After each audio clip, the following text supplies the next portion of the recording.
IPL ২০২৬ আসরের ৫২তম ম্যাচে মুখোমুখি হতে যাচ্ছে রাজস্থান রয়্যালস ও গুজরাট টাইটান্স।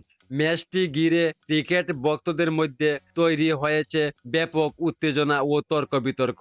তাই ভিডিওটি শেষ পর্যন্ত দেখতে থাকুন এবং চ্যানেলটি সাবস্ক্রাইব করুন। ম্যাচটি অনুষ্ঠিত হবে বাংলাদেশ সময় রাত ৮টায় এবং স্থানীয় সময় সন্ধ্যা ৭টা ৩০ মিনিটে। আইপিএল ২০২৬ আসরে রাজস্থান রয়্যালস এখন পর্যন্ত ১০টি ম্যাচ খেলেছে, যার মধ্যে ৬টিতে জয় এবং ৪টি পরাজয়ে ১২ পয়েন্ট নিয়ে তারা পয়েন্ট টেবিলের চতুর্থ স্থানে রয়েছে। অন্যদিকে ২০২৬ আইপিএল আসরে এখন পর্যন্ত গুজরাট টাইটান্স মোট ১০টি ম্যাচ খেলেছে, যার মধ্যে তারা ৬টিতে জয়লাভ করেছে এবং ৭টিতে পরাজিত হয়েছে। বর্তমানে তারা পয়েন্ট টেবিলের পঞ্চম স্থানে অবস্থান করছে।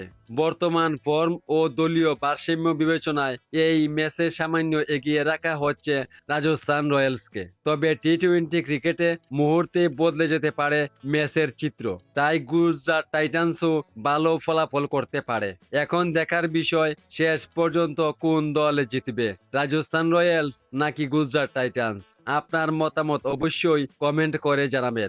আর ক্রিকেটের সব খবর ও আপডেট তথ্য পেতে এখনই চ্যানেলটি সাবস্ক্রাইব করুন। ধন্যবাদ সবাইকে।